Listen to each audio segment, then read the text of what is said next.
So Wendy Cutler, great to have you here as always, and we thought we'd set the stage, as the title says, where things stand, because it seemed, to me anyway, that even someone who reads a lot of these dizzying headlines day in, day out about what's going on can be forgiven for not really grasping just the scale and the scope and some would say the gravity of the things that have happened just in the last couple of weeks. So I think we want to turn your attention to the screen, and Wendy, maybe you can just talk us through this quick state of play document you've got. Okay. Well, first, thanks everyone for coming out this morning, and thanks to Tom. I'm thrilled and honored to be launching, I guess, our fall season of programming, and I love that trade issues are #1 on the agenda. One thing I've learned since I've worked in the Asia Society and do a lot of public speaking is always check the media before you come and do any event, particularly if you're working on trade issues, because there seems to be breaking news all the time. Some of it seems to be truly breaking. Some of it seems to be kind of boring, but people find it breaking. And this morning, clearly, when I saw the flashing, breaking email on my iPhone that the U.S. and China have agreed to meet again in the next few weeks.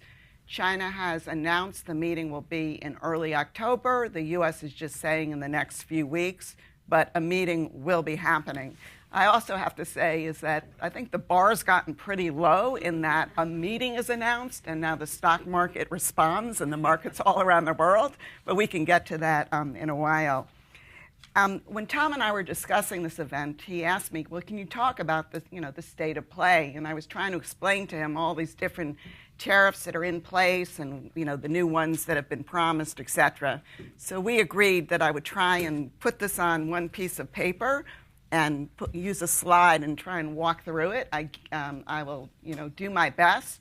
What I will tell you is there's not going to be any quiz on these numbers, and some of them are still trying to be worked out, and I'll explain to you some of the difficulty in quantifying this.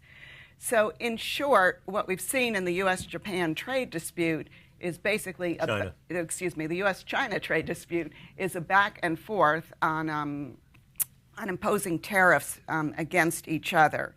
The United States started in July 2018 and followed in August with what I would call kind of the first tranche of tariffs valued at $50 billion.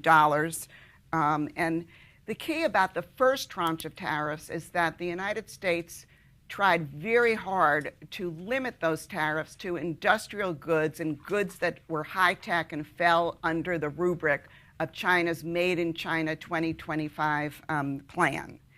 China didn't miss a beat and retaliated. Now, the interesting thing, when China has retaliated throughout this negotiation and throughout this saga, they've responded in kind. So China in July and August responded also with tariffs on $50 billion worth of U.S. imports. And then what we saw in September was that this was ratcheted up significantly, given that progress wasn't being made in the negotiations. And while the U.S. added tariffs on an additional $200 billion worth of tariffs, China responded with only applying tariffs on $60 billion worth of tariffs. One of the reasons why China at this point really kind of pivoted and retaliated on a smaller number is that U.S. exports to China are significantly less than Chinese exports to the United States. Now, this tariff war seemed to be in place and things were kind of calm until September 1, this past weekend. And this is where we've seen a significant ratcheting up of the tariff action. Just this past weekend, the United States now has put tariffs on an additional $112 billion worth of Chinese imports at the rate of 15%. And one of the keys here is that these really affect consumer goods for the first time.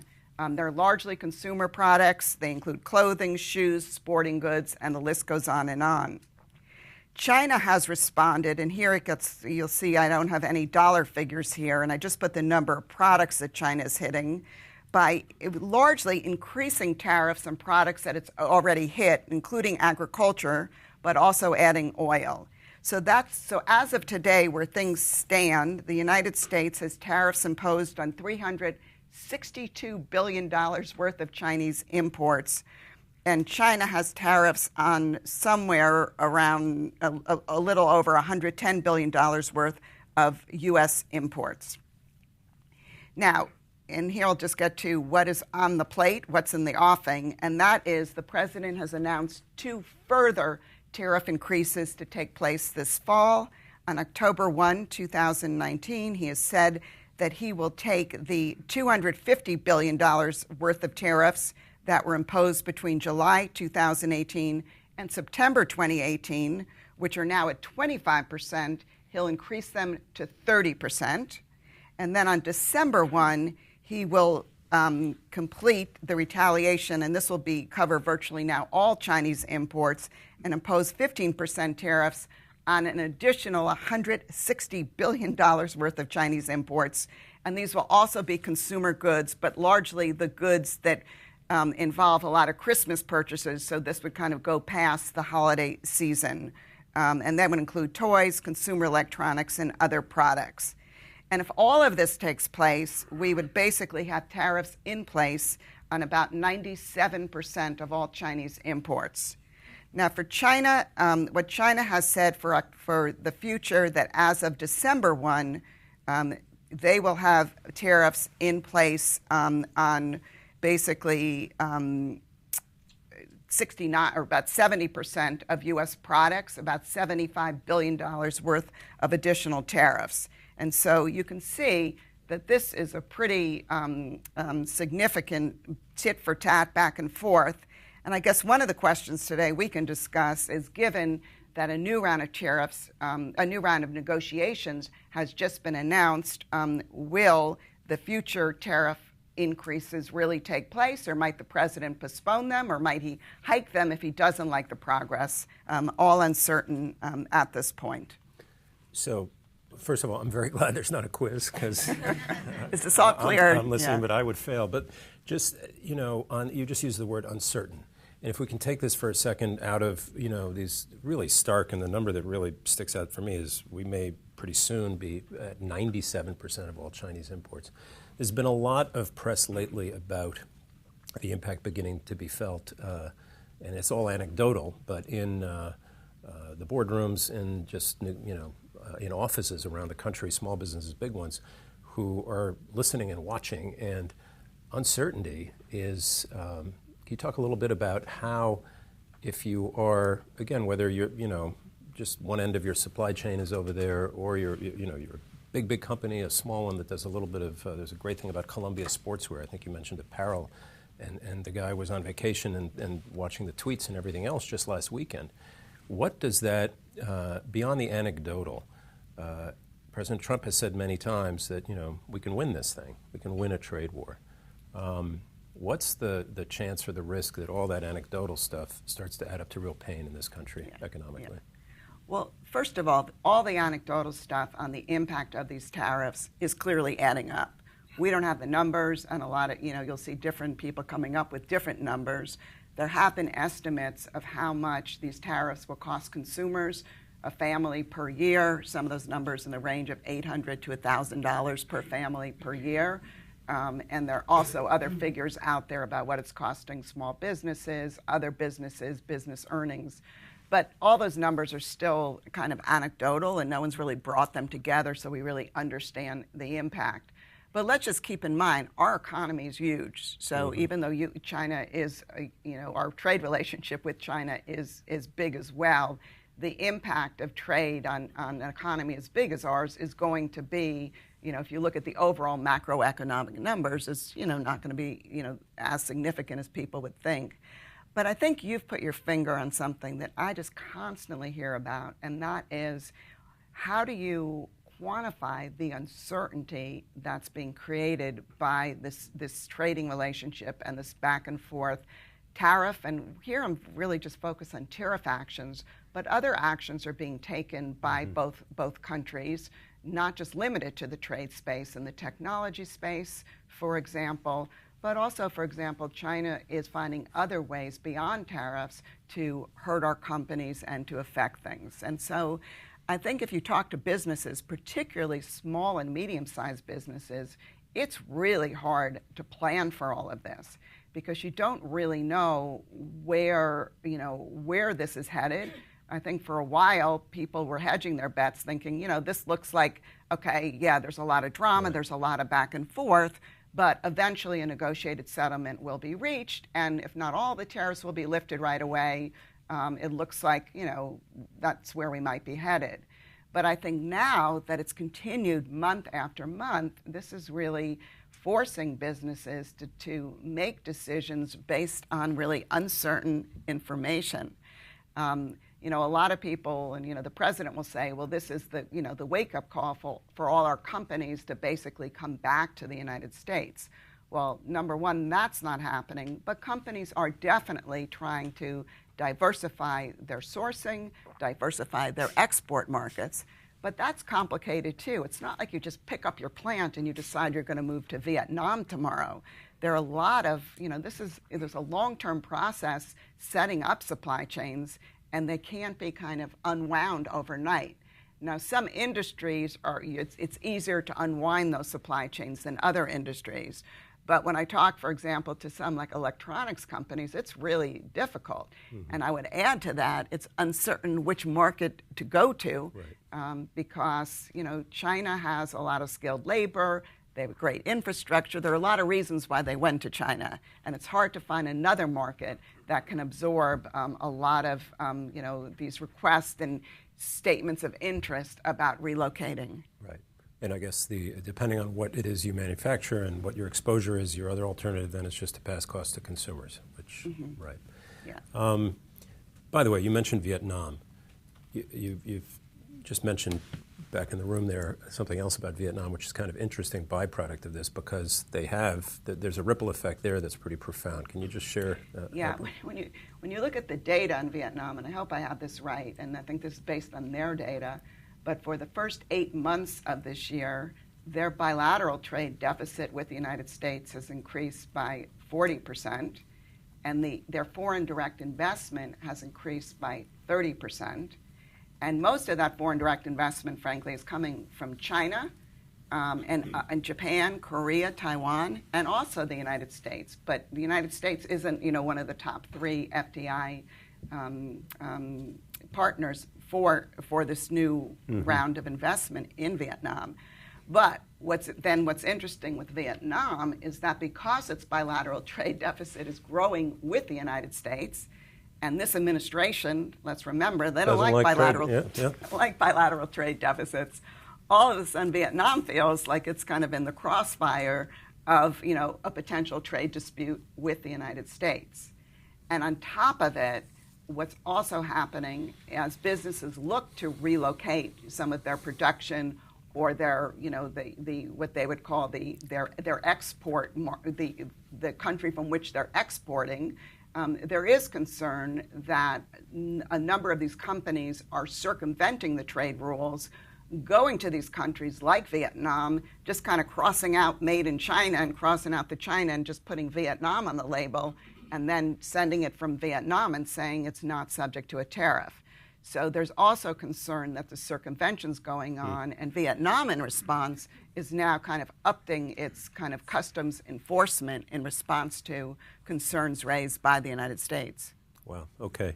I mentioned in the open that you've had, Wendy, most biographies you see of hers will always have Trans-Pacific Partnership next to it, or maybe the U.S. Korea Trade Agreement. But as I said, relevant to today, you've done a lot in your life of negotiating across the table from the Chinese on exactly these kinds of issues.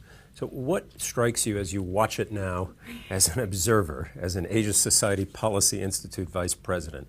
What are some of your reflections? What strikes you as familiar, and what's really different? Mm-hmm. And it's a good question. I think I would limit it not just to my experience with U.S. China, but just more broadly negotiating trade agreements. I will say, as I read the papers and hear about each round of negotiation, there's a little PTSD I'm experiencing. Because there are just common threads in trade negotiations. Like, first of all, there's just a lot of drama.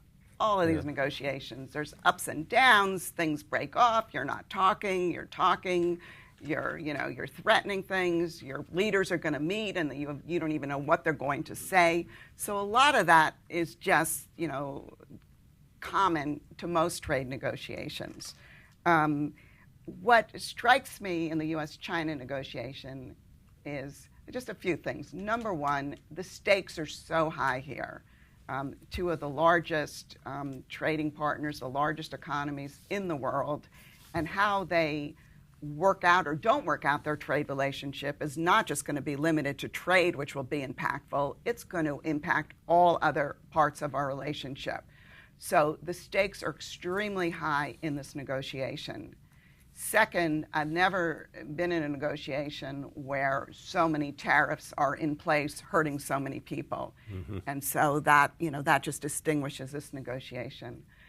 But also in this negotiation, unlike others, is that if things don't work out in the U.S. China trade world, we're not going to go back to the status quo. And so let me just contrast this with negotiating with Korea, let's just say, on a free trade agreement. We worked really hard to negotiate a free trade agreement with Korea. There were times during those talks we thought this thing was never going to happen. And if it didn't happen, yeah, it wouldn't be great. We were two allies, but we would kind of muddle through our trade relationship and we would still continue to be strong allies. Mm-hmm. But I think with China, if somehow this totally breaks down, we're not going to go back to where we were. We're going to have to define a whole new relationship. And I don't think it's going to be a positive one. Mm-hmm. And so I would argue the stakes are enormously high. Now, in terms of the negotiations themselves, I think that this negotiation has some unique attributes that, in my mind, really complicate things for negotiators. Number one, it's a very top-down negotiation.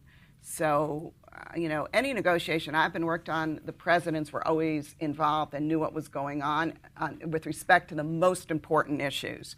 I think in this negotiation, no one would dispute that the president is kind of watching all of this, and then depending how he feels on any certain day, may respond and ask his folks to do something. And here I would just put on people's, just mention, just a few weeks ago, the president decided that we should call China a currency manipulator. We have a statute that actually has 3 criteria for naming any country a currency manipulator, and China didn't live up to those 3 criteria. And so, but the president decided, and his cabinet officials and other officials then came up with a narrative in order to call them a currency manipulator. But if you look at the facts of their currency movement, if anything, they have been working hard not to allow their currency to fall. So it's a very top-down negotiation, which also means that a lot of even his cabinet officials, but people under the cabinet, people like me who negotiated for both Republican and Democratic presidents, they're not empowered to really negotiate. Mm-hmm. And they don't really, if you're at the negotiating table with them, they have to check everything. Now, the cabinet officers have more leeway, but we've even seen we've seen Secretary Ross, Secretary Mnuchin, and at times Secretary Lighthizer the president has undermined all 3 of them in these negotiations. Mm-hmm. So the top-down nature, the public nature of this negotiation. Right. I mean, one thing I've learned in negotiations is the quieter everyone is, the better. Because, and particularly with Asian countries where saving face is so important, when this is all done in the public and things are said and you can't take them back, it's very hard to get things back on track.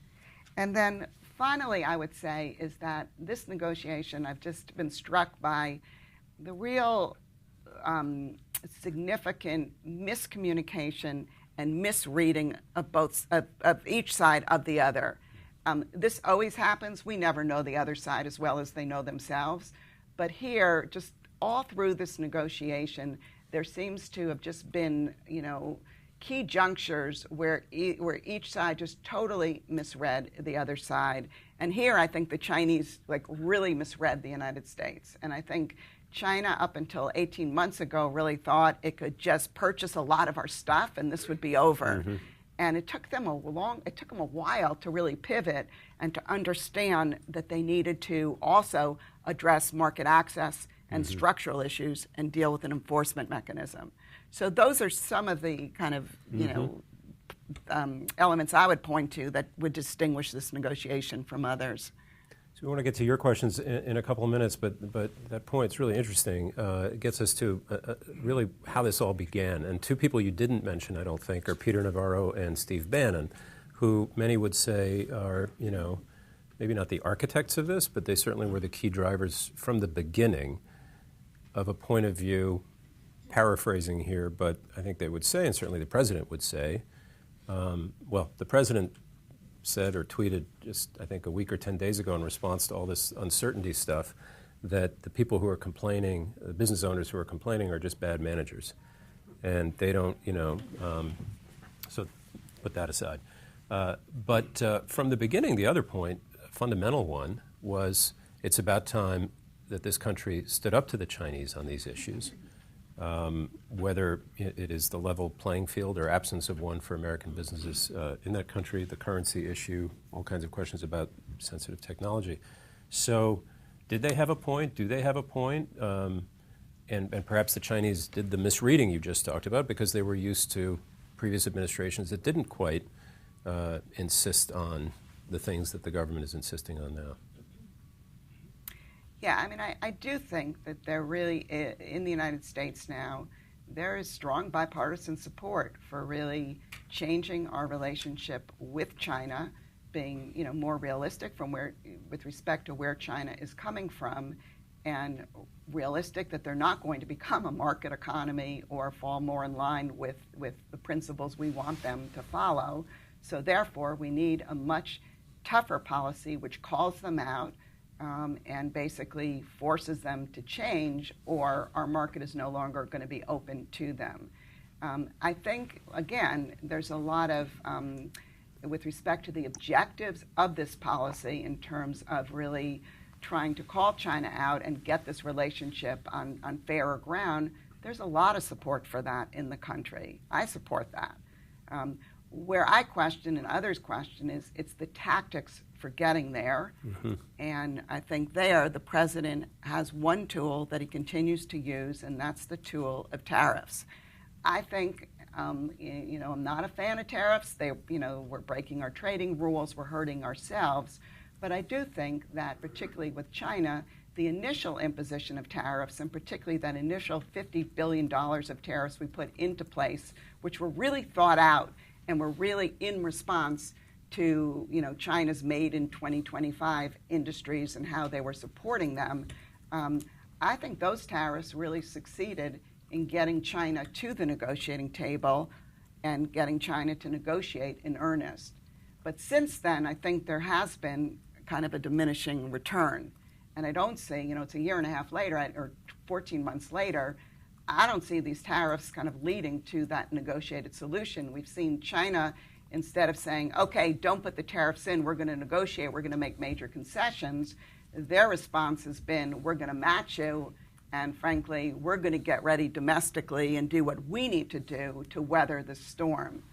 And so what my view is that in any, if I were asked what should our policy be on China trade, I think it's really a combination of a number of different policy tools.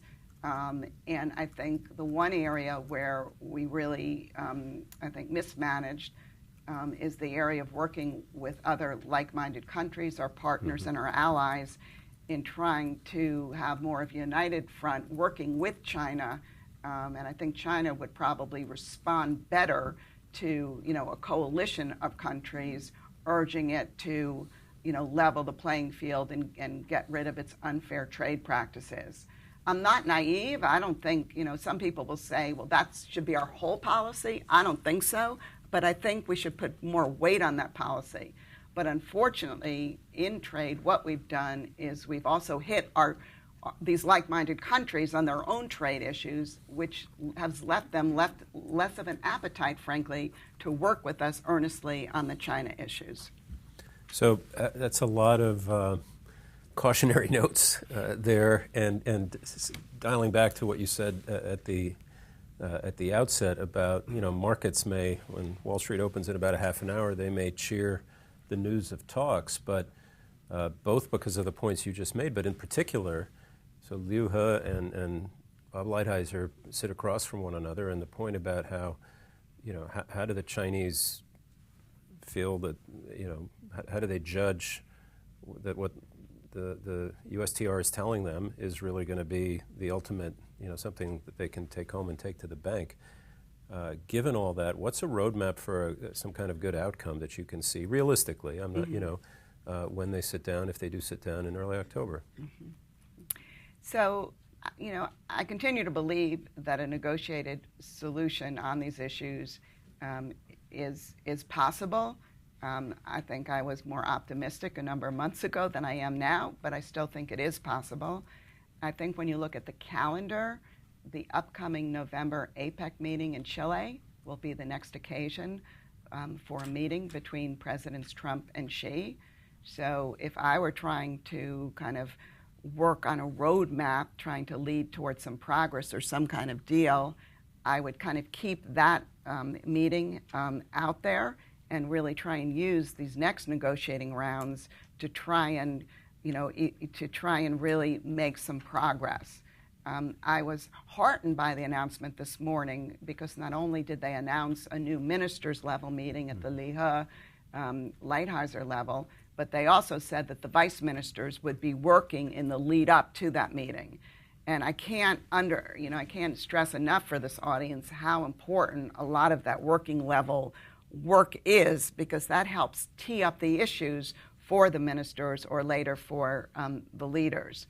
I think what would be extremely helpful now, once again, is for both sides to kind of quiet down and kind of agree that, I don't know how you do this with our president who likes to tweet, but kind of agree that, we're going to kind of, be quiet now and let the negotiators do their work. I think there are things that both sides could do quietly as goodwill gestures. For example, the United States could start approving some of the licenses that U.S. companies have submitted for sales to Huawei in the non-national security arena.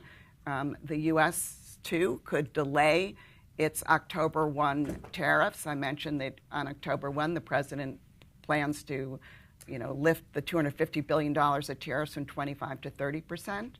China, on the other hand, I think, could just quietly start buying more of our agricultural products without a big splash. Just start buying, and we'll start recognizing. Mm-hmm. Or China could say, for example, that they're not going to take any tariff action on our auto and auto parts. That's something they did a year ago. Now they've just announced they're going to be slapping tariffs on that sector. I think that would be welcomed by the administration. And I think if you could kind of establish, a better atmosphere, and you had some of these gestures and actions taken, then the two sides could get back to that actual negotiating text, which fell apart last May. And, they had made a lot of progress. And so the key is to find out how to get back to that text and, just try and resolve those handful at that time of outstanding issues. And just one quick follow-up, and then I promise we'll come to the audience. But I don't know how much insight you have into the inner workings of all these people we've been talking about. But do you think that there's still a lot of daylight between, let's say, the Bannon-Navarro and the Steve Mnuchin, Lighthizer? I mean, do you think that or are they kind of, is there a bit more of a unifying, what do you know? I don't know, but my sense is that the president has enormous confidence in Lighthizer, mm-hmm. And so I think that of any cabinet officer who's going to lead these negotiations, he's the one I would want in charge if looking at the range of options. Got it. Okay, why don't we start in the front row? We have almost a half an hour, so hopefully we'll get all your questions. We can get a microphone to this gentleman here. If you can just say who you are and... Good morning. It's on. Yep. Good morning. I'm Mark Daly. And Wendy, I have a question for you, actually a two-part question. Your comment about the having a coalition to negotiate against or with China. The first part of it is, isn't that what WTO is? And the second part is, was it a mistake to allow in hindsight, was it a mistake to allow China to come in 2001 or so as a developing country? I think you have strong feelings on that one, don't you? So with respect to working with other countries, that could be done through the WTO, but frankly, it could be done through ad hoc coalitions on different issues. Earlier this year, we put out a paper in the Asia Society putting forward a range of options on how we could work with other countries using existing international organizations or coalitions like the G20, for example, like APEC, like the WTO. But also, we could work on issues on an ad hoc basis and work with different countries. We could have different coalitions depending on the issue as well. So again, I think the WTO is one option, but I think we all need to be honest about the WTO. I mean, I love the WTO. I was schooled in the WTO. But with 164 members, the notion that they're going to be making an agreement among all of those countries of anything substantive, really meaningful dealing with China in the coming months or year, I find that just hard to believe. And so I think the notion of trying, to work with sets of countries on different issues makes more sense. And the WTO is recognizing that by having what they call plurilateral negotiations going on, where a subset of WTO members are negotiating. With respect to your second question, and this has now become a very hot topic in the trade world, in the WTO, there's no list of developing countries, unlike other international organizations. So countries basically self-declare themselves and say, I'm a developing country. This has not really worked. Maybe it worked well for the GATT and the WTO early on, but it's kind of not working well now when 2/3 of the WTO members, including countries like Singapore, China, and others, are claiming they're developing countries. And so the administration has been upfront that this needs to be changed. They've put forward a proposal which hasn't been, let's be honest, not that well received by other countries, coming up with criteria of which countries qualify as a developing country versus do not qualify.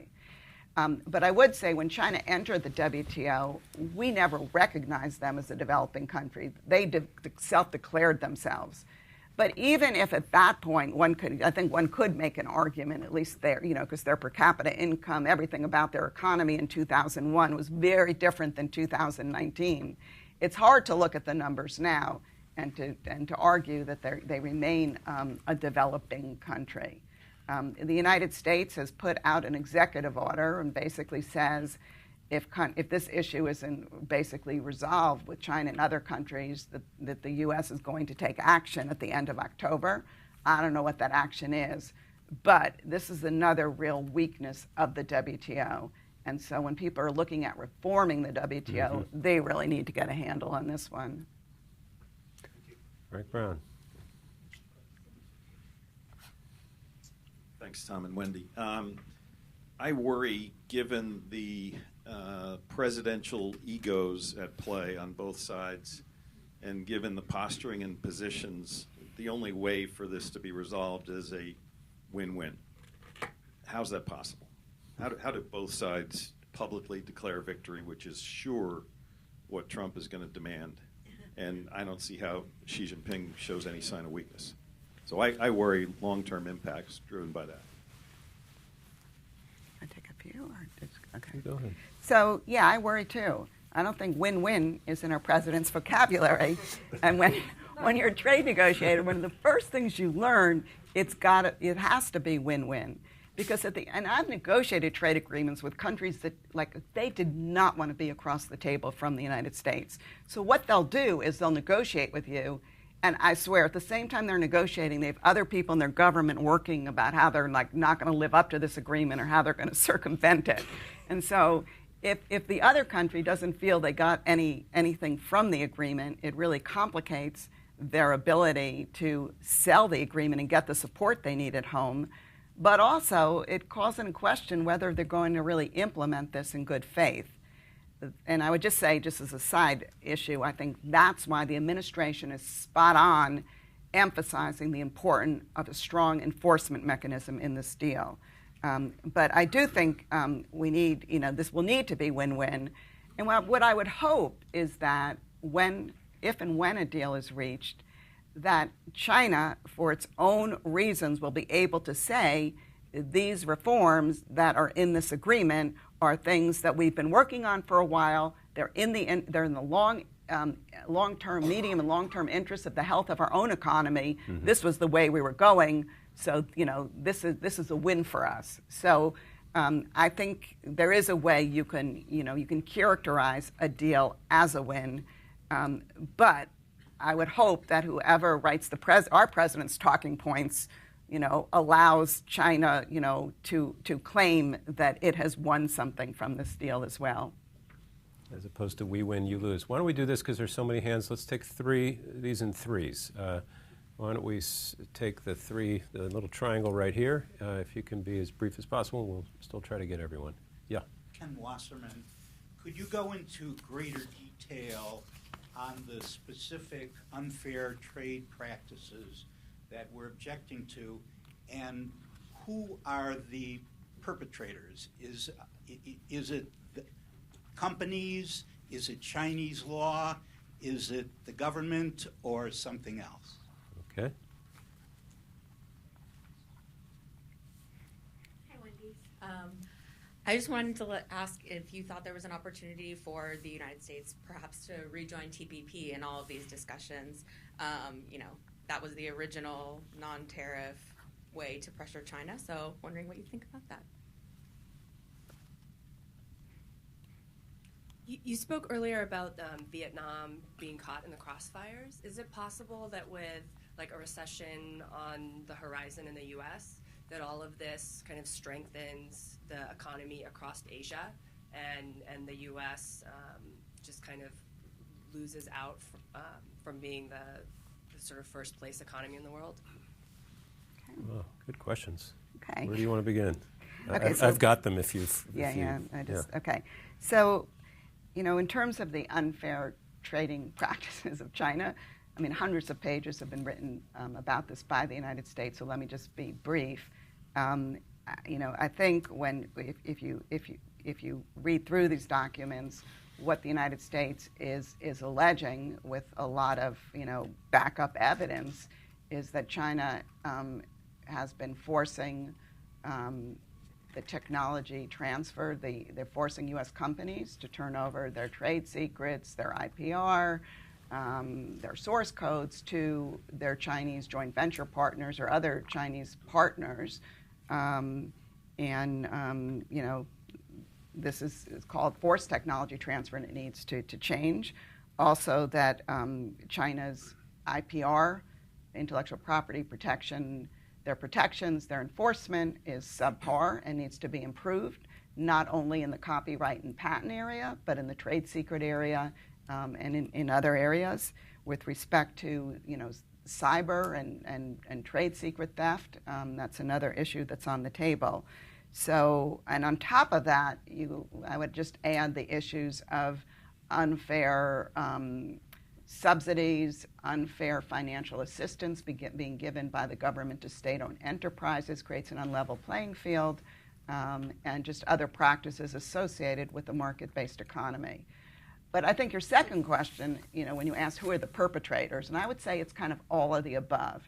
And this has always been a challenge for, taking a WTO case, frankly. In the WTO, you really need to show that the government has their hand in all of this. And it is hard to show because China does argue, look, your companies are giving over their technology for, in order to get this investment or to pursue a joint venture. And, our companies will say, well, we have no choice. And it's very clear to us that we don't do this. There are joint venture partners telling us they're going to go elsewhere, and they have the backing of their government to go elsewhere. So it does get muddy here, but I would say it's kind of all of the above. With respect to the U.S. rejoining the TPP, I've been asked that question so many times. There was, about a year and a half ago, I think for 48 hours, President Trump toyed with the idea. And there was so much press about that. Are we going to rejoin? Is he interested? And then it kind of, he made it very clear that that was no longer on the table. So as long as he's president, we won't be rejoining TPP. I think certain presidential candidates, including Biden, have expressed an interest in maybe rejoining a TPP, but also improving it. My personal view is that in a new administration, this is something that should be looked at. But I really feel that the TPP rules would really need to be updated. Some of these rules have been negotiated 5 years ago or 8 years ago, in areas like digital trade, which have changed dramatically. And, we also might want to look at having other partners join. But I think a lot will depend on, where we are, which issues would be on the table, and do we have the domestic support for a negotiation like this. As someone who worked on TPP and was kind of disappointed after we brought the deal home about the lack of support and the great criticism of TPP, I will tell you in the past year or two I've met with a lot of a handful of people in Congress and industry, and kind of people remember themselves as strong TPP supporters, and I kind of remind them they kind of weren't there then. So it seems with time the TPP is looking better and better. And then Vietnam. Yeah. And is there a ripple effect that might be good for Southeast Asia here? Well, I think your question more was like, would it be good for the United States if, and here's the deal. I think if we have a recession in the United States, this is not good for the global economy, particularly at a time when other countries are going into global recessions, or at least, their economic growth rates are pretty low. And so we want everyone to be healthy, including the United States. But the second part of your question is, I do think that we, by not engaging in Asia in these trade agreements, trying to do them bilaterally, not being part of the TPP successor, CPTPP, not being part of the RCEP negotiations, I think that what we're seeing is other countries continue to negotiate among themselves, particularly in the Asia-Pacific region. We are not part of these agreements, and as a result, we lose in that benefits are negotiated to be given to the participants. So if you're in that circle, you get the benefits. If you're outside of that circle, like the United States now, we don't get the benefits. And, competition is hard in this world, and you could have the best product, but there's a lot of competition from companies all around the world. And then if you're disadvantaged with respect to trade agreements, it's hard to stay in that market and maintain your market share. And, what I have heard, and particularly from farmers, but not limited to agriculture, it's once you lose that market share, you don't gain it back overnight. It takes time. It took you time to build that market share. And once other suppliers are found or other sources are found, it's hard and it takes time to kind of rebuild your presence in any market. And our farmers have seen that, and that's why you hear them, complain and express concern, throughout all of this trade tit for tat and these trade wars, is because they are losing market share in key markets. We haven't mentioned Japan, but I think there will be a U.S.-Japan kind of mini deal announced here in New York in a few weeks. And at least there, I think that, particularly in the agriculture sector, that U.S. farmers will regain access to the Japanese market, which is going to be very important. Okay, I think this gentleman had a question, and then I've been not nice to the back of the room. So why don't we take the two back there? We'll do, and you, sir. Hi, Rick Newman with Yahoo Finance. Can you just offer your best guess about the Chinese strategy at this point? Do you think they really might just wait this out until there's, the U.S.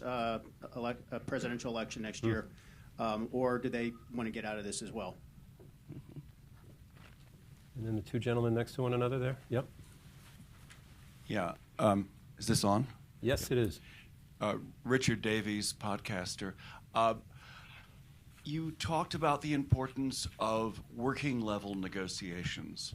What is the caliber of U.S. negotiators, in your opinion, and is there a split in their in their view of China and how to proceed? Morning. Thank you, Tom. Thank you, Wendy. My name is Matt Hayes with Griffin Strategies. We focus on political risk and business intelligence work. And Wendy, just wondering if you could elaborate more on what you're hearing from your contacts at the American, in the American business community who have operations in China. On one hand, as you mentioned, you hear about companies looking to diversify their supply chains and pick up operations and looking to go to countries like Vietnam and Bangladesh. But then recently, a U.S. China Business Council poll came out and said, a vast majority of their companies are hunkering down and just waiting this out, knowing that there might be a new administration or Trump is looking for a win. So just wondering what you're hearing on the ground there. Thank you. You see, this program doesn't need a moderator. She just had all questions from the audience. I feel like great I'm in questions. my final exams here. Yeah. And now I'm really going to give you a quiz on the tariffs. Yeah. Okay. So what's China's strategy? Okay. Yeah, so I'm sure they're having really interesting internal meetings, and I'm sure there are people who are advocating we just need to wait this out. How can we do a deal with this president when we think we're close to a deal, or we think we had a constructive round of talks? The response is to put more tariffs on. And so we've seen what the president's done with Mexico and other countries. Maybe we're just better off waiting this out. I think others would say, no, we don't know, who the next president will be. And Trump, I think, made it clear yesterday that if he succeeds in winning another term, he's going to be even tougher on China, so they better come forward now.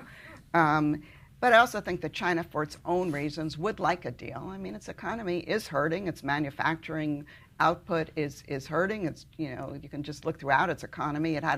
Its economy was experiencing its own difficulties regardless of this tariff war, and this tariff war is clearly having an adverse impact on its economic growth, job creation, etc.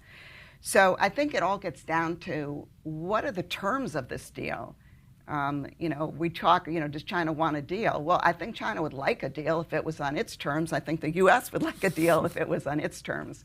And this, again, is where, both sides need to find that middle ground. And that's why these negotiations are so important. And so let me then I think this is a good transition to the next question. When I'm talking about kind of working level negotiators, I'm talking about, the non-political appointees. So basically be under the vice minister level at USTR and other agencies. And I think there I have the highest praise for the caliber of U.S. negotiators. U.S. trade negotiators, having been one, I'll tell you, no one works harder than U.S. trade negotiators. If you work with Asia, as many of you know in this room, but if you're a trade negotiator, you're working 24 hours a day. And I just remember, for example, working with countries during the TPP, and I'd go to, I'd speak, I'd come home from work, have a glass of wine, PTSD, decompress, PTSD, then get on the phone with a counterpart, and they'd have all their questions and what happened all day in the U.S., go to sleep for 5 hours, 6 hours, and I would hate to read my email in the morning, because if they had a bad day, then my day, the next day starting that morning, was going to be awful. I would end up cleaning up what they had done, or having to get an answer to questions that no one could really answer. So I can't underscore for people enough what a professional, hardworking, and really skillful caliber of trade negotiators we have. And I would also say that the turnover, particularly at USTR, the Office of the U.S. Trade Representative, the office where I worked, the turnover in the Trump administration has been, pretty modest. And so a lot of the veteran negotiators are still there. I mean, it's generational. People are retiring and moving on, but, there's not a mass exodus of people. And so I think that's a real tribute to Ambassador Lighthizer and his team. And the last one about, U.S. companies, I'm glad you referenced the latest poll by the U.S. China Business Council. And I think something that is very interesting that we need to keep in mind when we talk about how the U.S. business community is, that trades and invests in China, how they're responding to all of this. You really need to distinguish between those companies that are in China to sell to China, or those that are exporting and really using China as part of kind of their global supply chain. And I think depending where you are, you have kind of different views on, the China trade war, or you have different views on what the uncertainty is doing, or you're being impacted more or less. And I think that's one of the reasons when I was very surprised when I read the U.S. China Business Council, their survey. They had a very high percentage of companies that were just going to stay in China. I think it was about 17, 18% that were talking about leaving, but of those 18%, only 3% were talking about coming back to the United States. So I don't think we can talk about the U.S. business community as a monolith here, but I will tell you, U.S. companies are really struggling now trying to figure out how to adjust their supply chains, how to deal with this uncertainty, and trying to map out where this is all headed. And something I would just say, all the time they spend on this is at the expense of other work they could be doing, like innovating their products and R&D. I know it's not the same people and the companies that do all of this, but I think we all need to recognize that. There is a trade-off when your supply chains are really in jeopardy or at least under attack. And I think that's something we need to keep in mind. I did want to just say one thing before I leave. When I heard this morning that this round in October was going to be the 13th round of the trade negotiations, I was thinking, can't this be like an elevator and we skip 13? We call it 14?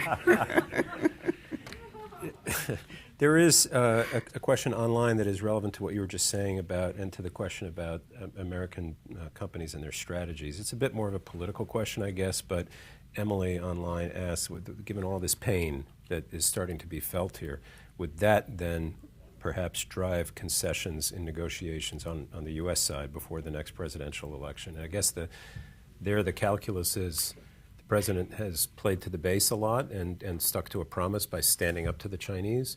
But we also know he watches the stock market. He will, there's core heartland America that's affected here. What about that question? And that's a great question, and I think that's what China is betting on. Mm-hmm. And it's a question of who has the wherewithal in this, who can outlast the other. And I think China's, watching the election coming up and thinking that, looking where this is headed. And, again, when you look at the tariff increases that may be in place by the end of this year, they're going to be hurting like every American. It won't just be U.S. businesses. It's going to be every consumer, or almost every consumer. And so I think what China's betting on is that they can somehow weather this through in their economic and political system, but it's the U.S.'s that's going to need a deal. And so therefore, the U.S. then may be more flexible on some of the demands it's making. And that's the calculus that's going on in both capitals now. Who has the upper hand? Who is the leverage? Who can outlast the other? Mm-hmm. We want to be faithful to the hour. We like to stick to these so folks can get back to their desks in due time and wrap it by 9:30. Just a quick note that the next edition of the Asia Breakfast Briefing series will travel way to the west of the continent to Afghanistan. As you may know, there's talk of a peace agreement of some kind that's been negotiated by the United States to withdraw troops from Afghanistan. There's also an election looming.